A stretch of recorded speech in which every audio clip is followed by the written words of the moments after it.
Hi, I'm Marci Chavalas, and it's story time. Today's story is called I Am Muhammad Ali by Brad Meltzer, and this is a story in the Ordinary People Change the World series, which I love. It's a biography series that gives us um, information about how a famous person lived. We usually turn the book over to learn more, and we find a little clue here, and then we also can open up right here and find some more information about the book. So let's dig in and see what we're going to be reading about. I know this is going to be a great book. I am Muhammad Ali. I will always fight for what I believe. Ooh, I can't wait to learn about how he fought for what he believed. Let's go read the summary that tells us what we're going to be reading. What makes a hero? As a boy, Muhammad Ali was always on the lookout for the next adventure. But being a black boy in a segregated town meant that he was treated differently just because of the color of his skin.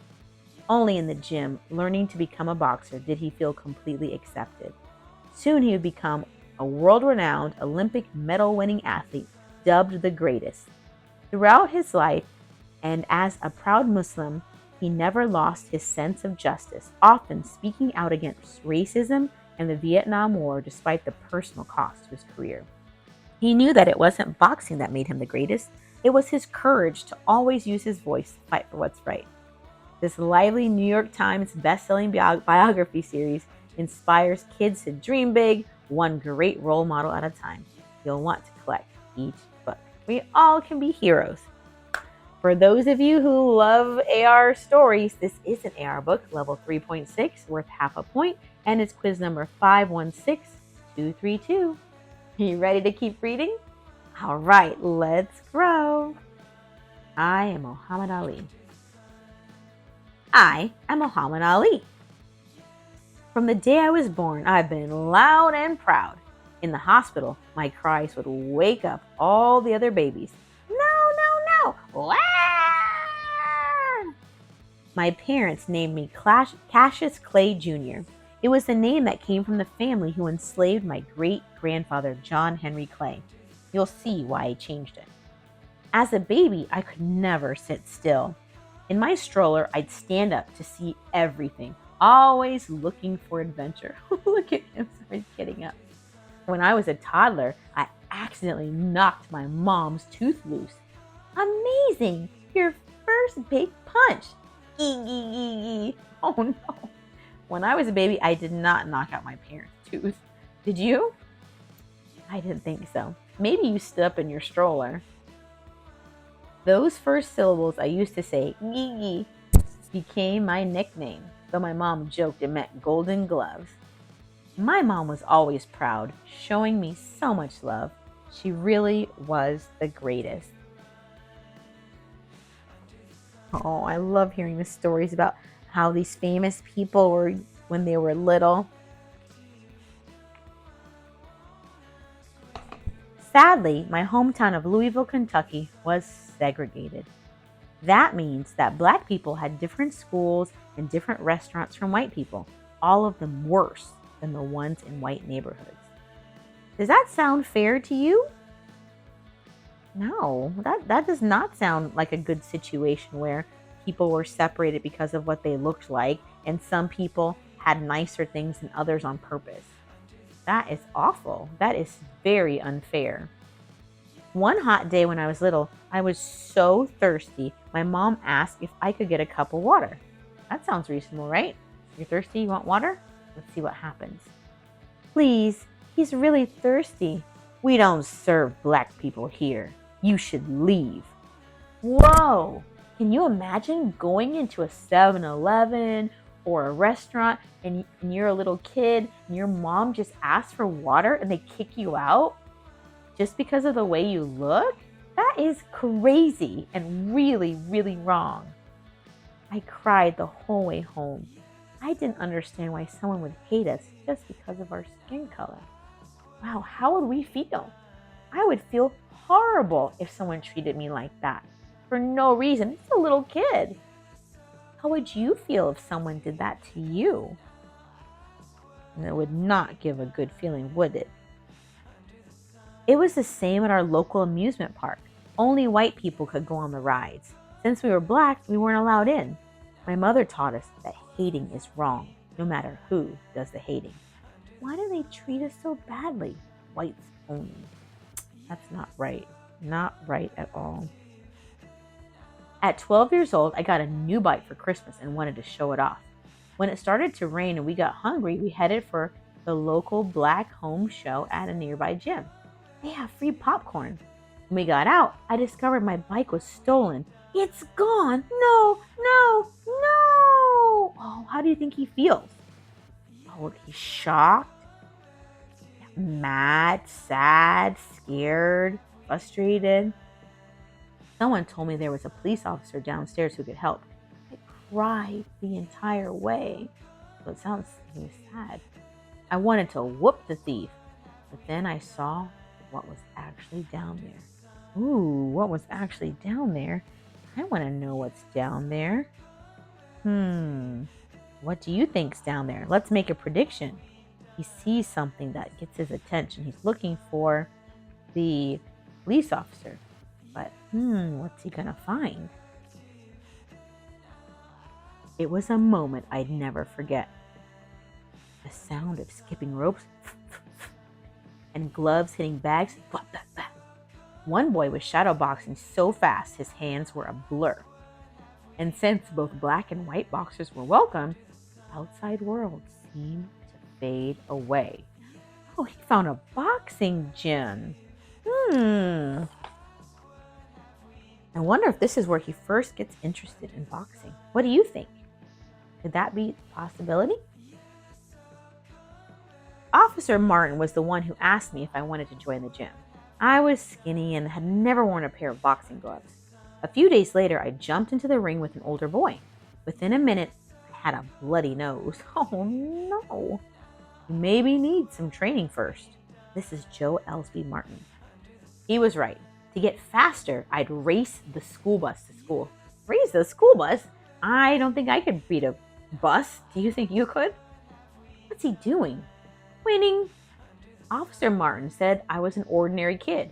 That, as a boxer, I had a lot to learn. But what made me stand out was my determination. It was impossible to discourage me. Again, another round. You sure? I'm sure. Trainer Fred Stoner. So he's got a trainer named Fred Stoner. So there's people here who are helping who are helping Muhammad Ali to become better.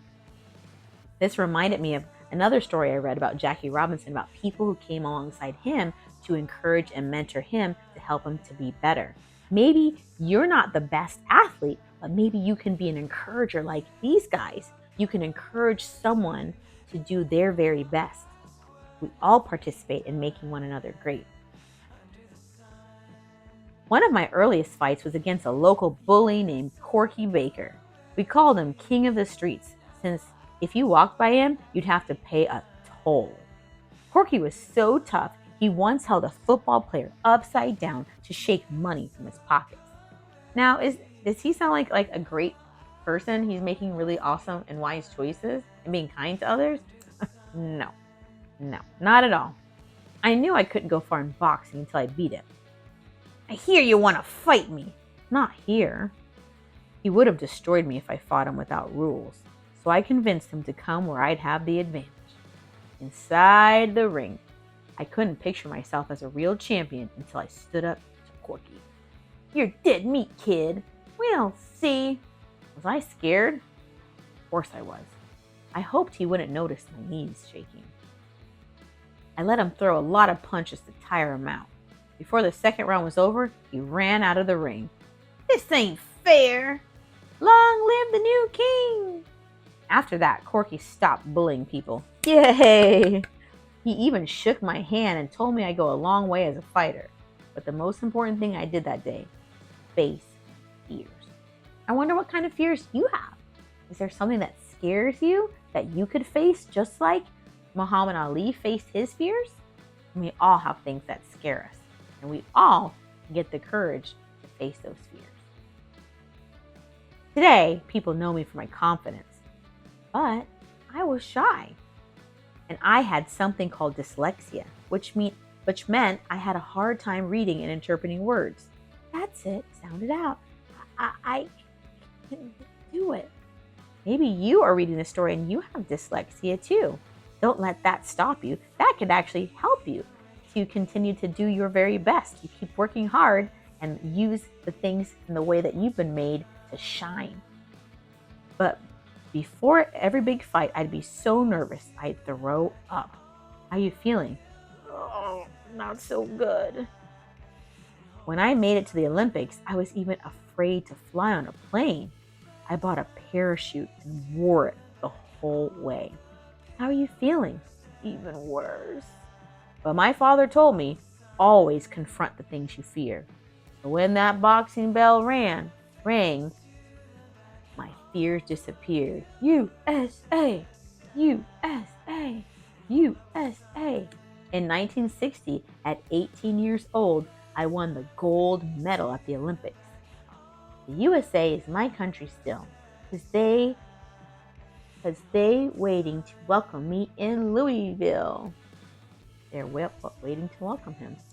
Wow, he had a lot of fears, but he's pushing through those fears and focusing on what he needs to do, even though he's scared and having a hard time. We can do the same. I thought winning the Olympic gold medal would change my life. I wore it everywhere, figuring now they'd let me eat downtown. I'd like a cheeseburger and a milkshake. We don't serve black people. But I'm an Olympic champion. Sorry, but you gotta leave. Still not fair. America was supposed to be the land of the free, but I wasn't free. Because of my skin color, I didn't have the same rights as others. If this medal doesn't mean equality for all, it doesn't mean anything. What I remember most about that year is taking off my gold medal. Why do you think he took that off? He worked really hard to get it. He faced his fears and kept on pushing through, and he finally won. Oh, maybe he feels like he hasn't won because people are still disrespecting him and treating him poorly when he doesn't deserve it. That doesn't feel like winning, does it? If someone was treating you like that, would you feel like you were winning? Yeah, no, I wouldn't either. The problem wasn't just Louisville. I went to Miami to become a professional fighter. During my morning runs, the police would stop me because I was black, calling my gym to verify I was really training there. Stop where you are. I need to see some ID. He's over there working and living, and they're just stopping him. He's not even doing anything wrong. That would make me feel upset. Soon after, I became a Muslim. That means my religion is Islam. We believe all humans are fighting for the same things: love, unity, and understanding. I greet you with the word salam, which means peace. I kept my new religion to myself. Back then, black athletes weren't supposed to talk about their beliefs. We were supposed to be entertaining and thankful. We're supposed to be quiet. That wasn't my style. I'm the greatest! I'm the world's prettiest fighter. I'm the world's strongest fighter. I'm the world's fastest fighter. When I'd introduce myself to people, I'd tell them, I'm going to be the heavyweight champion of the world. Yeah, that's definitely not being quiet and thankful. My big personality helped me get attention, and soon I was set to fight the heavyweight champ. He was one of the best fighters of all time. If he hadn't fought me, I don't just want to be the champion of the world. I'm going to be the champion of the whole universe. After I whoop Sonny Liston, I'm going to whoop those little green men from Jupiter and Mars. This is Cassius Clay, Sonny Liston. People think boxing is a brutal sport. I turned it into a science. I studied how Liston fought. He hits hard.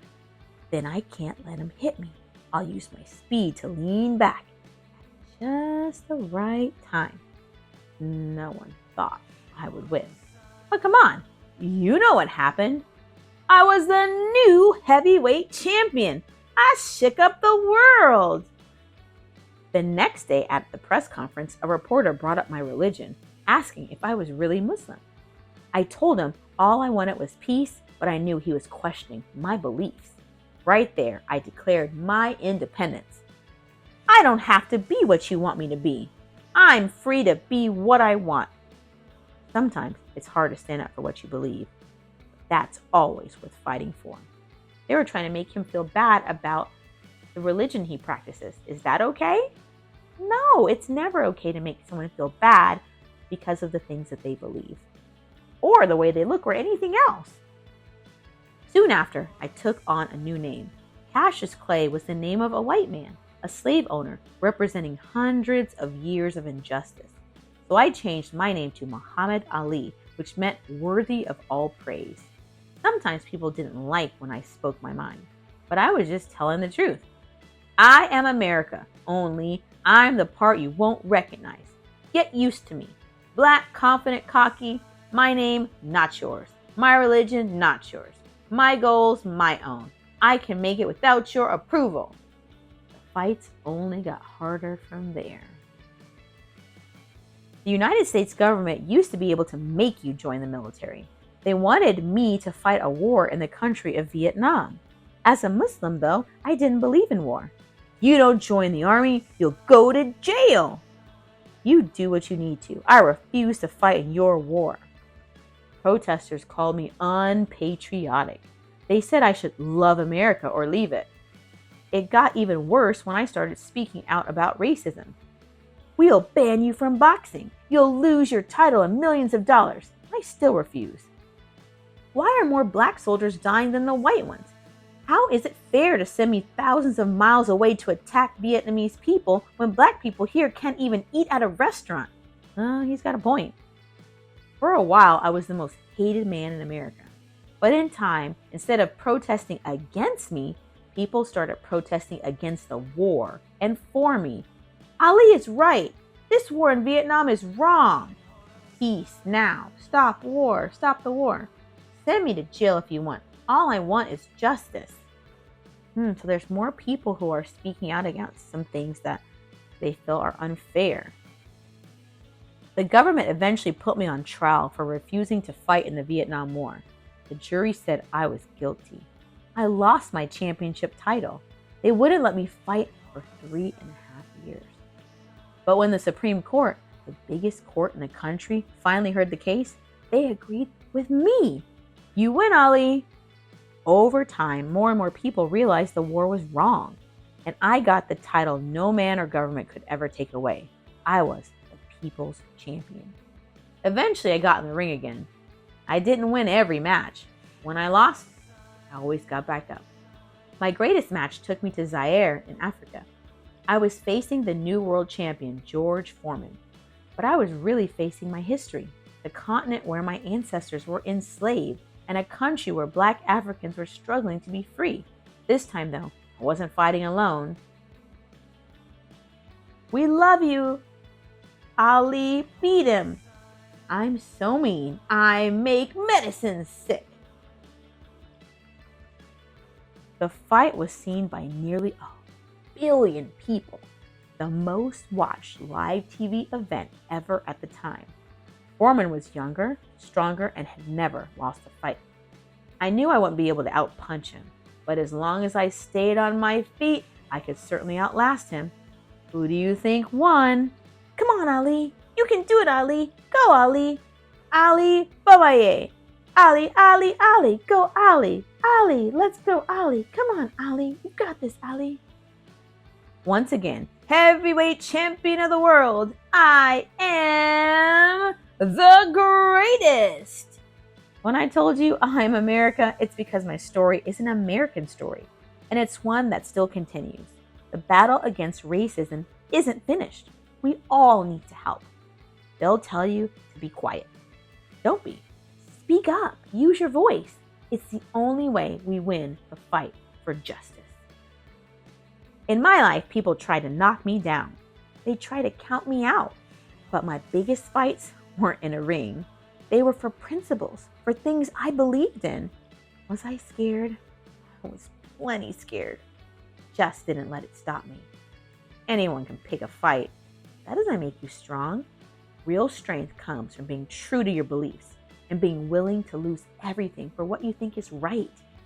When you do that, you'll truly be the greatest. He would float like a butterfly, sting like a bee. He helped so many charity organizations, from the Make-A-Wish Foundation to the United Nations to one of his favorites, the National Parkinson Foundation. In his free time, he'd go visit strangers in hospitals just because he knew how happy it'd make people. Do you know he was the inspiration for the movie Rocky? They even made a comic book where he fought Superman. Winner of the Muhammad Ali Legacy Award. And this is Colin Kaepernick. This is Drew Bundini Brown, Gil Clancy, Angelo Dundee. I would like to be remembered as a man who stood up for his beliefs no matter what. And I wouldn't even mind if my folks forgot how pretty I was.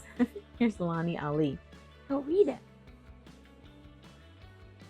When the world knocks you down, get back up. Keep fighting even when you want to quit. In those moments, you'll find your strength. Want to be a champion? Here's the secret. About who's stronger. It's about who has the energy, the determination, the sheer will to make their way to victory. I am Muhammad Ali, and I will always fight for what I believe in. That was an inspiring story. Let's look at some real pictures of Muhammad Ali. He said, I hated every minute of training, but I said, don't quit. Suffer now and live the rest of your life as a champion.